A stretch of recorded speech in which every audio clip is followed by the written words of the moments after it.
আজকে যদি আমাদের দেশ ইসলামী রাষ্ট্র হতো আফগানিস্তানের মতো, তাহলে আউল বাউল আল্লাহকে নিয়ে কটূক্তি করতে পারে না। আমাদের দেশ যদি ইসলামী রাষ্ট্র হতো, কাদিয়ানীদেরকে কাফের ঘোষণা করার জন্য আপনার সোহরাওয়ার্দী উদ্যানে জমায়েত হতে পারে না, এমনিতেই সংসদে পাশ হয়ে যেত। আমাদের নেতারা হইল মুনাফেক, আমাদের নেতারা হইল লুভি, আমাদের নেতারা বহির্বিশ্বে নেতার সামসামি করে। কেউ তো ভারতের সামসামি করছে, আবার হয়তো কেউ পাকিস্তানের সামসামি করতে পারে, আবার কেউ যুক্তরাষ্ট্রের সামসামিও করতে পারে। তবে ক্লিয়ার কথা মনে রাখবেন, শ্রম দিয়েছি, কষ্ট করেছি, সকলে মিলে দেশকে স্বাধীন করেছি, রক্ত দিয়েছি।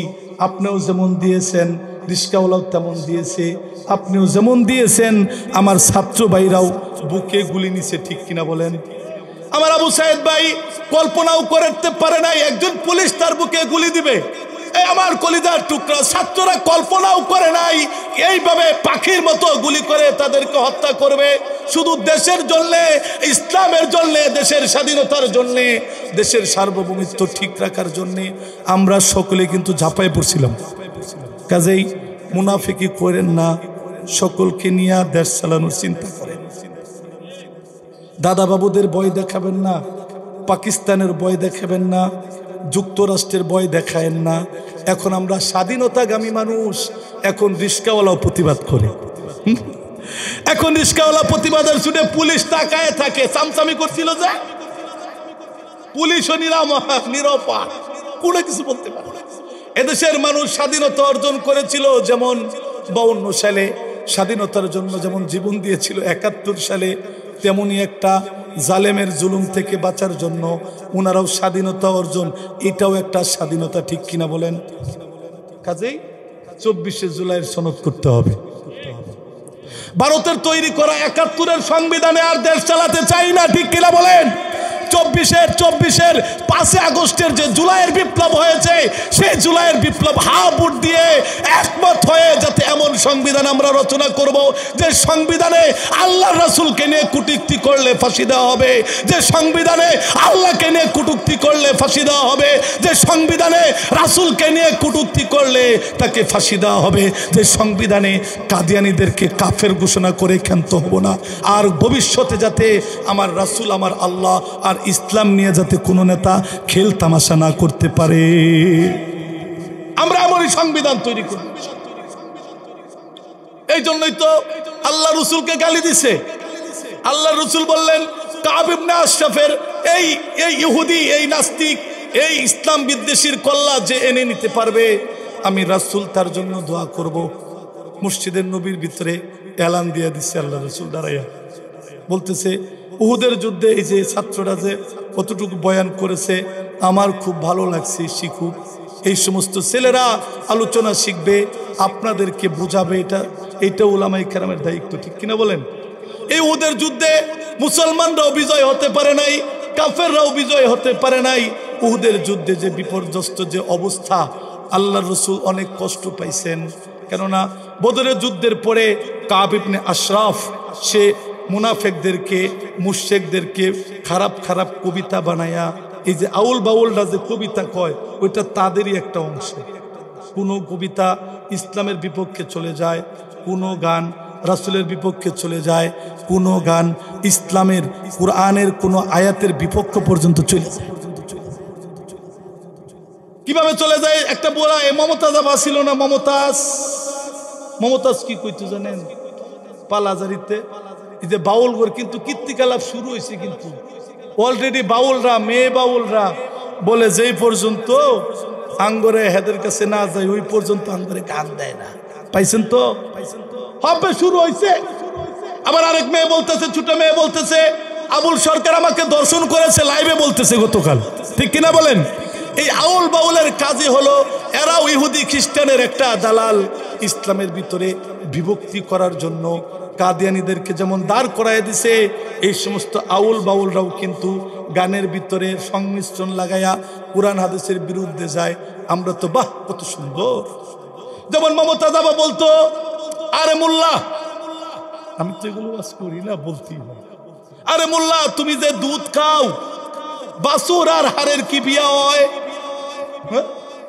এই যে হার আর বাছুরের যে বিয়া হইল না, বিয়া হওয়া সারা কাজ হওয়ার পরে গাভীর পেটে বাচ্চা এলো, এই বাচ্চা তো হালাল না, কেননা গাভী আর ষাঁড়ের তো বিয়া হইছে না, কাজে বাচ্চা আইছে, বাচ্চা হওয়ার কারণে দুধ আইছে। এই দুধ মোল্লা তুমি যে গ্লাস বইরা বইরা খাও, জায়েজ আসেনি? অথচ আল্লাহ তাআলা এই দুধের ব্যাপারে কোরআনে কি বলছেন? আল্লাহ তাআলা বলেছেন, এই যে আমি গবাদি পশু পাখি দিলাম, এই সবগুলো হলো আমার নিদর্শন।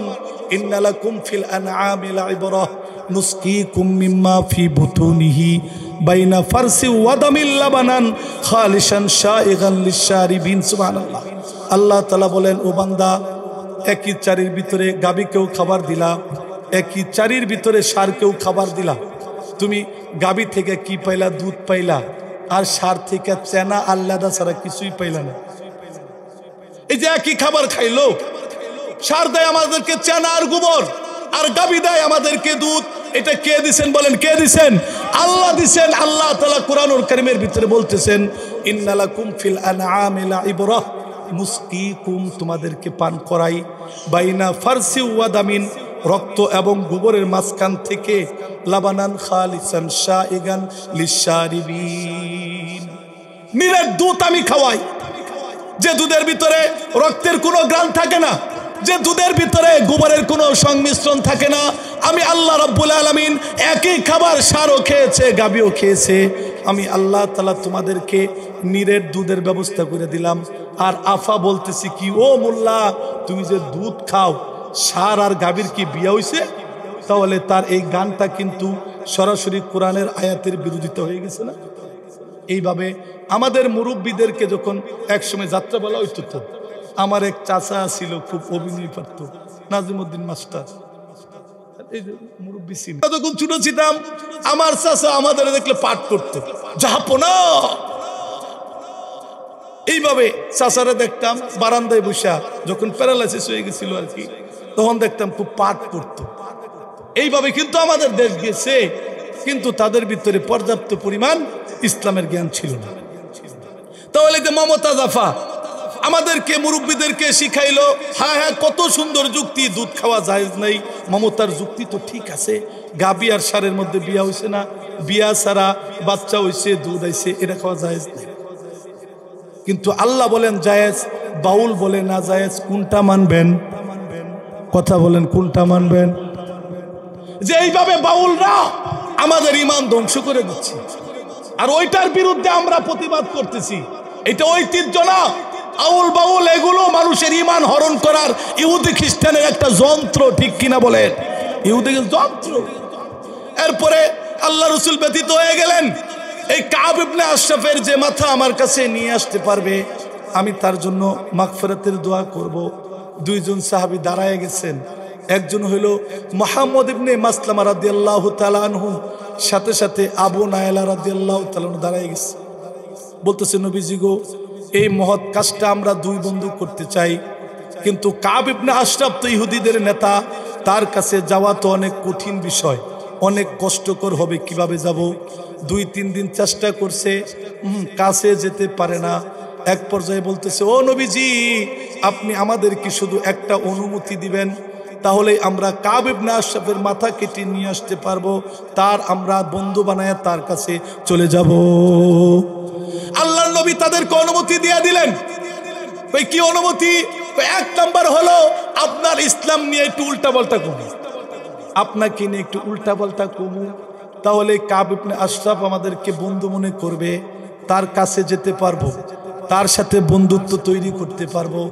আল্লাহর রাসূল অনুমতি দিয়ে দিলেন, কেননা কাফেরকে হত্যা করার জন্য যে কোনো বাহানা তালাশ যদি আল্লাহর নবী অনুমতি দিয়ে দেয়, কেননা আল্লাহর নবীর অনুমতি হইল হা, ঠিক কিনা বলেন? আর আল্লাহর নবী যেটা নিষেধ করেছেন সেটা না, এটার নামই হলো শরীয়ত। এবার কাব ইবনে আশরাফের কাছে গেছে, যায়া মুহাম্মদ ইবনে মাসলামা হইল আবার দুধ ভাই, বুঝতে পারছেন? দুধ ভাই বুঝেন তো আপনারা, একই মায়ের পেটে থাকে নাই, কিন্তু একই মায়ের স্তন্যদান, দুধ পান করেছে। এবার মুহাম্মদ ইবনে মাসলামা যায় বলতেছে, বন্ধু আমার দুধ ভাই, আমি বড় বেকায়দায় পড়ে গেছি। ওই কি বেকায়দায়? আমি তো ইসলাম ধর্ম গ্রহণ করলাম কিন্তু বড় বেকায়দা আছি। কই কি? কই পকেটে টাকা নাই। কই কি হইছে? কয় মোহাম্মদ এক সময় চাই যুদ্ধের টাকা চায়, আরেক সময় মসজিদ বানানোর জন্য টাকা চায়, আরেক সময় জেহাদে যাওয়ার জন্য টাকা চায়। টাকা দিতে দিতে আমি ফকির হয়ে গেছি। কাব ইবনে আশরাফ আসতেছে খুশি। ইসলামের বিপক্ষে যত বলবেন কিছু মুনাফিক আর শয়তানরা খুশি হয়, ঠিক কিনা বলেন? এবার বলতেছে বন্ধু আমি তো ফকির হয়ে গেছি, কখনো যুদ্ধের টাকা চায়, কখনো মসজিদ বানানোর টাকা চায়, কখনো যুদ্ধের ময়দানের জন্য টাকা চায়, কখনো এতিম মানুষের জন্য টাকা চায়। টাকা দিতে দিতে মিসকিন হয়ে গেছি, কিছু কর্জের জন্য তোমার কাছে আইছি। এবার কাব ইবনে আশরাফ খুব খুশি হয়ে গেছে। কই তোরে তো আমি আগেই কইছিলাম মুহাম্মদের পাল্লায় পড়িস না, এর ধর্ম কিন্তু সঠিক নয়, তার উদ্দেশ্য হলো টাকা কামানো। এটা তো আগেই বলছিলাম। ধরুন না কিছু লোক কয় গণ গণ সভা এটা ব্যবসা, মাদ্রাসা এটা ব্যবসা, মসজিদ এটা ব্যবসা, বলে কি বলে না? আছে না বুদ্ধিজীবীরা সাঙ্গ বইয়া বইয়া কই ওয়াজ এটা ব্যবসা। হ্যাঁ চোখে গেলে ব্যবসায়ী পরে, অথচ আল্লাহ তাআলা বলেছেন এই ব্যবসায়ী তো আমি চাই।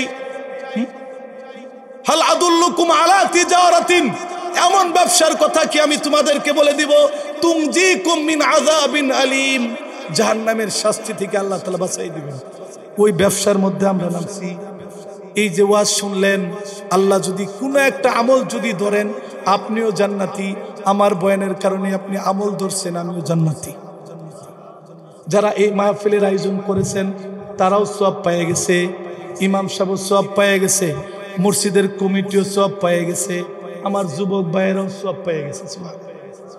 এই ব্যবসায়ী তো আমরা লাগছি, কিয়ামত পর্যন্ত এই ব্যবসা করব। তুই জ্বললেও আমরা থামতাম না, তুই জ্বললেও আমরা থামতাম না। এবার কাব ইবনে আশরাফ বলে তাহলে তুমি কিসের জন্য এসেছো? কই বন্ধু তোমার কাছে কিছু গম আর খেজুর নেওয়ার জন্য এসেছি, আমার বাল বাচ্চা না খাওয়া। হাসতেছেন তো?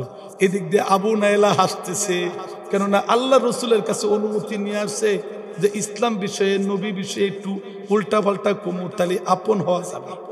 ঠিক এইরকম ভাবে বিগত নাস্তিকদের পক্ষে যারা নিছিল, নাস্তিকদের কাজই ছিল ইসলামের বিরুদ্ধে আন্দোলন করাও। বিগত স্বৈরাচার যে আমাদের উপর জুলুম করেছিল শুধু তার স্বার্থের জন্য না, দাদা বাবুদের স্বার্থের জন্য। কিচ্ছু বলেন দাদা বাবুরা দেখেছে আলেমদেরকে জেলখানায় নেয়, হাসিনা আফাই তো আমার জন্য বলা। দাদা বাবুরা দেখেছে এদেশের সরল সহজ মানা মানুষদেরকে জুলুম করে, প্রতিদিন দু একটা করে মুসলমান বাচ্চাদেরকে পুলিশে গুলি করে মারে। এটা ইহুদি খ্রিস্টানরা দেখে দেখে খুশি হয়। কই তাহলে তুই বালা তুই থাক। শেষে স্বামী স্ত্রীর সম্পর্ক হইছে, কথা বলে না? শেষে কি সম্পর্ক হইছে? স্বামী স্ত্রীর সম্পর্ক। আমি চিন্তা করছি আমরা কি স্বামীর আন্ডারে আছি না স্ত্রীর আন্ডারে আছি, বেকায়দা আছিলাম। এই ফতুয়া খুঁজতে খুঁজতে আমার 17 বছর লাগছে। যখন দেখছি পানি দরকার নাই, পানি ছেড়ে দেয়, তখন বলছি আমরা স্ত্রীর কাতারে আছি, স্বামী না। যখন দেখছি যে আলু আমাদের দেশে উৎপন্ন হয়, তখন বহির্বিশ্ব থেকে আলু নিয়ে আসে, তখন বুঝেছি স্ত্রীর কাতারে আছি। যখন দেখেছি কথা বলার কোনো স্বাধীনতা নাই, স্বামী যা বলে তাই করতে হয়, তখন বুঝেছি আমরা স্ত্রীর কাতারে আছি। আর আফা তো বলছেনি আমি যা দিয়েছি সারা জীবন মনে রাখতে হবে। আমি চিন্তা করতাম আফা কি দিছে যে খুব মনে রাখবো, বলতো না। কথা কই না, আফা কি দিছে পান নাই আপনারা? যে আমি ভারতকে যা কিছু দিছি ভারত কখনো ভুলতে পারবে না। আমি চিন্তা করলাম একটা মহিলা কি দিতে পারে যে সারা জীবন মনে রাখবে। পরে বুঝেছি আমার দেশের সম্পদ দিয়ে দিচ্ছে, আমার দেশের সীমানার দিক দিয়া সীমানা দিয়া দিতেছে, আমার দেশে ভারতের সৈন্য আমাদের দেশে আসতেছে, এ যা কিছু দেওয়ার কি দিছে। যদি 24শে আগস্টের যদি জুলাই বিপ্লব না হতো তাহলে পরাধীনের মতো বাংলাদেশ ভারতের অঙ্গরাজ্য হয়ে থাকতো। সেই বিপ্লব যদি আমাদের ছাত্রভাইদের চোখের পানিতে আলেমদের রক্তের উপর দাঁড়িয়ে যদি সেই শাহবাগীদের অস্ত্রনষ্ট করে জালেমদেরকে পরাস্ত করে যদি এদের স্বাধীন না হতো তাহলে যা দিছে আফা এটা হলো টেরে টেরে টের পাইতাম, ঠিক কিনা বলে? এভাবে আমাদের কষ্ট হয়েছে। এইভাবে চলছে তো চলছেই। আমাদের এই দমন পীড়ন থেকে আমাদের বাঁচতে হবে। এক স্বৈরাচারকে বিদায় করেছি রক্তের বিনিময়ে, চোখের পানির বিনিময়ে, সন্তান হারানোর বিনিময়ে, সেই বিধবার বিনিময়ে, হাজার হাজার আলেমদের রক্তের উপর দাঁড়িয়ে শহীদ কাফেলাদের মাধ্যমে দেশ স্বাধীন হয়েছে। স্বৈরাচার পুনরায় ঢুকতে দেব না, স্বৈরাচার পুনরায় ঢুকতে দেব না। আর স্বৈরাচারের কাজ হবে না, স্বৈরাচারের সাথে আমাদের কোনো সম্পর্কই থাকবে না। আর বিগত স্বৈরাচার আর কাউকে হতে দিব না। সাবধান করে দেই, স্বৈরাচার হওয়ার জন্য পাগল হইও না, ভালো হয়ে যাও। মাসুদ ভালো হয়ে যাও, মাসুদ ভালো হয়ে যাও, মাসুদ ভালো হয়ে যাও। একটা মুড়ির দোকানের যদি 1.5 বছরে 1.5 লক্ষ টাকা চাঁদা দিতে হয়, মাসুদ ভালো হয়ে যাও। এখনো সাব রেজিস্টারে গেলে 1800 টাকায় এখন আর খারিজ হয় না, লেখা রাখছে 1700, পরে দেখি 10-12,000 লাগে। এখনো মাসুদ ভালো হয়েছে না। এই ভালো আমাদের করতে হবে, যারা এই ভালো করবে তাদের পক্ষে থাকতে হবে, এটাই হলো কথা। এবার মোহাম্মদ ইবনে মাসলামা বলতেছে, বন্ধু তাহলে আমাকে কিছু কর্জ দাও। কয় 1 নাম্বার শর্ত হইল তোমাকে আমি খেজুর গম কর্জ দিতে পারি। 1 নাম্বার হইল তোমার বউ আমার কাছে বন্দুক দিতে হবে, আমার বাড়িঘর সে দেখবে, আমার কাজকর্ম করবে, বাদী হিসাবে আমার বাড়িতে থাকবে। এবার মোহাম্মদ ইবনে মাসলামা বলে, বন্ধু এটা কি বললা? তুমি যে কত সুন্দর দেখা যায়, আমার স্ত্রীকে যদি তোমার বাড়িতে বন্ধক রেখে দেই তাহলে তো পরবর্তীতে বউ আর আমার কাছে যাবে না। কেন, তোমার যে সুন্দর চেহারা, কি সুন্দর সেন্ট ব্যবহার করো, তুমি অভিজাত সম্ভ্রান্ত ব্যক্তি, এই বউ যদি একবার তোমার বাড়িতে রেখে যাই, এই আরাম আয়েশ দেখে কখনো আমার কাছে যেতে চাবে না। এবার মোহাম্মদ ইবনে মাসলামা বলে, তাহলে আর কি চাও? কই তোমার বউকে যদি না দিয়ে দাও তাহলে তোমার সন্তানকে বন্ধক রেখে যাও, তোমার এই সন্তানগুলো আমার আঙ্গুরের খেতে পানি দিবে, খেজুরের বাগানে পানি দিবে, আমার বাড়িতে টুথ ফরমাস করবে। এবার মোহাম্মদ ইবনে মাসলামা বলে, বন্ধু এটাও আমি পারবো না, কেননা সন্তানরা যখন বড় হবে, যখন বলবে আরে তোদের বাবা তো টাকার বিনিময়ে, টাকার অভাবে তোদেরকে বন্দুক রেখে দিছিল, সমাজে আমার সন্তান মুখ ফুটে চলতে পারবে না। বন্ধু এইটার মধ্যেও আমি রাজি না। তাহলে কোনটা রাজি? কয় একটা রাজি আছি, আমার যে যুদ্ধের পোশাক আছে, আমার যে তলোয়ার আছে, এইগুলো তোমার কাছে বন্দুক রাখতে চাই। ঢুকতেছে কিন্তু। এবার কাব ইবনে আশরাফ বলে, এটা তো ভালো কথা, যদি তলোয়ার আর যুদ্ধের পোশাক যদি আমার কাছে জমা থাকে তাহলে তো আমার ভাই পরবর্তীতে যুদ্ধের ময়দানে যাইতে পারবে না, পরবর্তীতে আর আমাদের মাথা কাটতে পারবে না। কই ঠিক আছে, যুদ্ধের পোশাক লই আয়। কইতেছে, বন্ধু ঠিক আছে তো? কই আছে? কই সন্ধ্যাবেলা আইতেছি। এবার মোহাম্মদ ইবনে মাসলামা আবু নাইলা খুব খুশি, আল্লাহ রসুল যে কাজের জন্য আমাদেরকে পাঠাইছেন, এই যে ধীরে ধীরে আগাইতেছি, ধীরে ধীরে আগাইতেছি। সন্ধ্যাবেলা যুদ্ধের পোশাক নিয়া, তলোয়ার নিয়া, আবু নাইলাও তলোয়ার লইছে, মোহাম্মদ ইবনে মাসলামাও তলোয়ার নিয়েছে। এবার সন্ধ্যাবেলায় দরজার ভিতরে কড়া নাড়াইছে, এই মোহাম্মদ, হে কাব। এবার কাফের স্ত্রী বলে, ও স্বামী গো, আপনি দরজা খুইলেন না, দরজা খুইলেন না। এই আওয়াজের ভিতরে রক্ত পিপাসু আওয়াজ, সন্ধ্যাবেলা আপনি দরজা খুলবেন না। কাব ইবনে আশরাফ বলে, ওরে ও তো আমার দুধ ভাই, আমার ভালোবাসার মানুষ, ছোটবেলা একসাথে দুধ পান করেছি, আমি হইলাম মদিনার সবচেয়ে বড় নেতা, আমি তাকে ওয়াদা দিয়েছি সে সন্ধ্যাবেলায় যুদ্ধের পোশাক আর অস্ত্র নিয়ে আমার কাছে আবে, আমার কাছে কিছু বন্ধক রেখে সে আমার কাছ থেকে তার সন্তানের জন্য, তার বিবি বাল বাচ্চার জন্য কিছু গম আর খেজুর নিবে। এটা তো এমনি আমার দায়িত্ব, ভাতিজার জন্য দেওয়া। এবার সন্ধ্যাবেলা যখন দরজা খুলছে, খোলার পরে বারান্দায় বইছে, বাবার পরে এখন কি করবে? এক পর্যায়ে মোহাম্মদ বলে, বন্ধু তুমি এত কি সুন্দর তেল ব্যবহার করছো, যে তেলের ঘ্রাণ আমাকে পাগল করে দিছে, কি এত খুশবু দিছ, আমি তো ধৈর্য ধারণ করতে পারতেছি না, একটু তোমার মাথাটা আমার কাছে দিবা কিনা, একটু বুকের সাথে ঘষমু। সুবহানাল্লাহ বলেন। একবার আনছে, গোসা দিছে, আবু নাইলা এখনো প্রস্তুত হতে পারে নাই, তলোয়ার নিয়ে বৈশা রয়েছে, সাইরা দিচ্ছে। আবার বলতেছে, বন্ধু একটু আরেকবার দিতা, একটু নিতাম। যেই মাত্র কাব ইবনে আশরাফ মাথাটা দিছে, আবু নাইলা রাদিয়াল্লাহু তাআলা আনহু তলোয়ার নিয়ে দাঁড়ায় গেছে।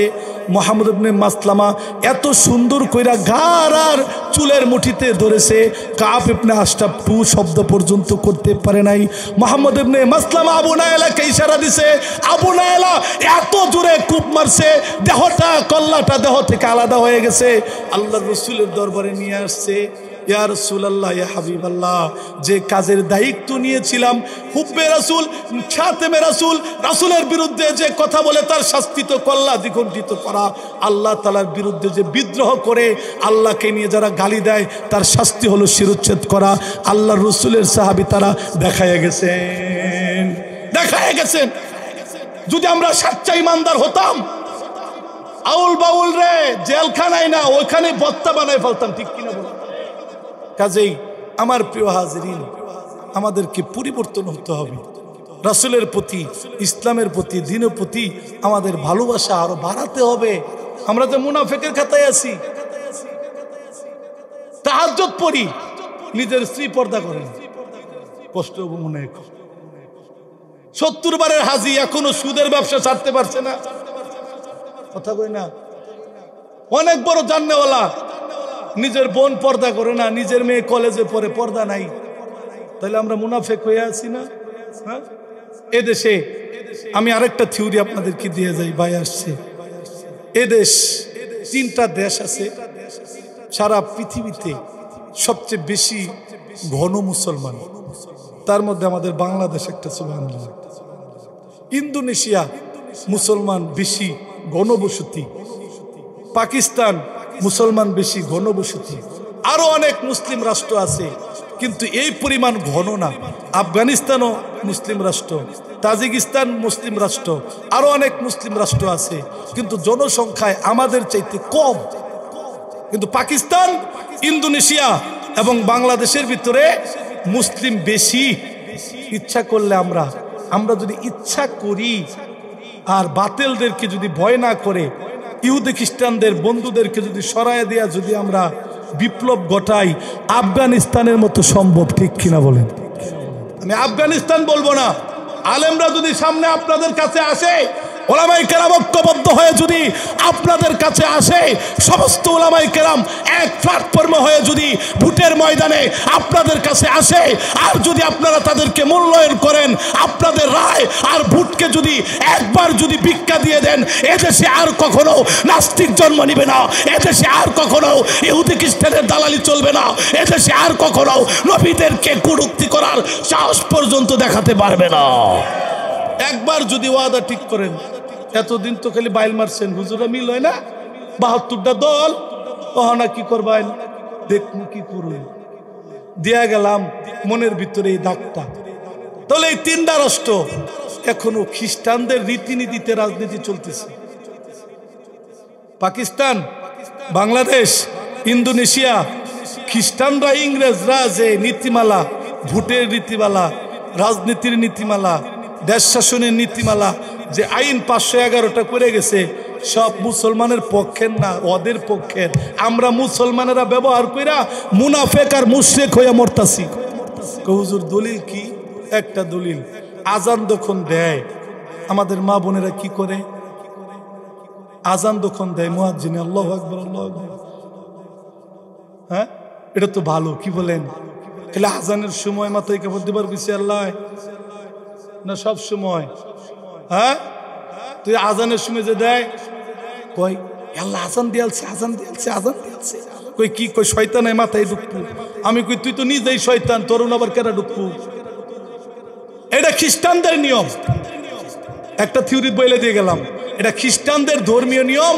যখন আজান দেওয়া হয় তখন মাথায় কাপড় দেয়, এটা খ্রিস্টানদের তরিকা, মুসলমানের তরিকা না। ঘরের মধ্যে থাকলেও মাহারাম ব্যক্তির সামনে হলেও আমাদের মা বোনেরা মাথায় কাপড় দিবে, বাইরে আসলে হিসাব দিবে, এটা মুসলমানদের ধর্মীয় রীতিনীতি।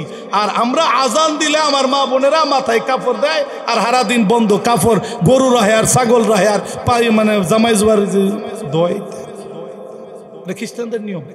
এই জন্য প্রিয় হাজিরিন, ইসলাম বিষয়ে, ধর্ম বিষয়ে আমাদের অনেক কিছু জানার আছে, বুঝার আছে। যদি আলেমদের দ্বারস্থ হন, আলেমদেরকে যদি মহাব্বত ভালোবাসেন, ইনশাআল্লাহ তাআলা অনেক কিছু দেখতে পারবেন, অনেক কিছু শিখতে পারবেন। এদেশে আর খাটের নিচে কেউ তেলের বোতল থুইতে পারবে না। এই দেশে কেউ আর পুলের মধ্যে রডের বদলি বাস দিতে পারবে না। মানুষ মারা গেছে তার ভোটও আর দিতে পারবে না, মানুষ মারা গেছে তার নামে আর মামলাও হবে না।